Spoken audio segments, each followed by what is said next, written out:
اعوذ باللہ من الشیطان الرجیم بسم اللہ الرحمن الرحیم یسألونک عن الاہلہ قل ہی مواقیت للناس والحج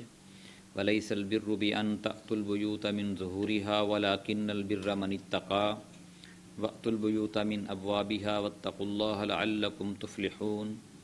وقاتلوا فی سبیل اللہ الذین یقاتلونکم ولا تعتدوا ان اللہ لا يحب المعتدین صدق اللہ العظیم۔ ترجمہ: یہ لوگ آپ سے نئے چاند کے متعلق دریافت کرتے ہیں، آپ فرما دیجئے کہ یہ لوگوں کے لیے اور حج کے مقررہ اوقات ہیں، اور نیکی یہ نہیں کہ تم گھروں میں ان کی پشت کی جانب سے آؤ، بلکہ نیکی یہ ہے کہ انسان تقوی اختیار کرے اور گھروں میں ان کے دروازوں سے آیا کرو، اور اللہ سے ڈرو تاکہ تم کامیاب ہو جاؤ،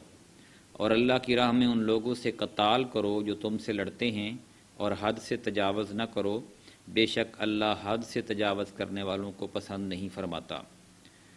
صدق اللہ العظیم۔ سامعین کرام، سورہ البقرہ کی آیت نمبر 189 اور 190 آپ کے سامنے تلاوت کی ہے۔ پہلی آیت میں صحابہ کرام کے اس سوال کے جواب میں یہ آیت نازل ہوئی کہ یہ جو چاند ہے یہ گھٹتا بڑھتا کیوں ہے، چھوٹا ہوتا ہے اور آہستہ آہستہ بڑا ہو جاتا ہے، پھر چھوٹا ہونا شروع ہو جاتا ہے۔ تو اس کا جواب اللہ تعالیٰ نے یہ دیا کہ یہ چاند جو ہے یہ اس لیے میں نے ایسا رکھا ہے کہ تم اس سے وقت کا تعین کر سکو، مہینے کا تعین کر سکو، حج کے اوقات کا تعین کر سکو۔ ظاہر ہے یہ قمری مہینے کے ساتھ ہی حج جڑا ہوتا ہے، اور دوسرا اس میں آپ ایک مہینے کے اندر بھی آپ کر سکتے ہیں کہ آج یہ چاند کی فلاں تاریخ ہے اور آج چاند کی فلاں تاریخ ہے، تو اس سے آپ تعین کر سکتے ہیں کہ 2 ہے، 3 ہے، 4 ہے، 14 ہے۔ اس سے پھر عید الاضحیٰ بھی ہوتی ہے، اور حج کے جو مناسک ہیں وہ بھی انہی اوقات کے متعلق طے ہوتے ہیں۔ اس کے علاوہ اور بھی بہت سارے معاملات ہیں، جیسے عدت ہے ایک بیوہ عورت کی، وہ قمری مہینوں کے حساب سے ہوتا ہے، چاند کے مہینوں کے حساب سے ہوتا ہے، اور اس طرح طلاق کے بعد جو عدت ہے وہ بھی اسی حساب سے ہوتا ہے۔ دوسری بات یہ کہ قریش کے اندر ایک قریش کے اندر ایک یہ بات تھی کہ وہ جب احرام باندھتے تو وہ اپنے گھر کے دروازے سے داخل ہونے کی بجائے گھر کے پیچھے سے دروازہ توڑ کر یا کوئی دیوار توڑ کر یا کھڑکی توڑ کر داخل ہوتے تھے۔ تو ان کے ہاں یہ ایک رسم پائی جاتی تھی، اور ان کا یہ خیال تھا کہ اس سے باعث برکت ہوتا ہے۔ تو اللہ تعالیٰ نے فرمایا کہ یہ کون سی نیکی ہے کہ تم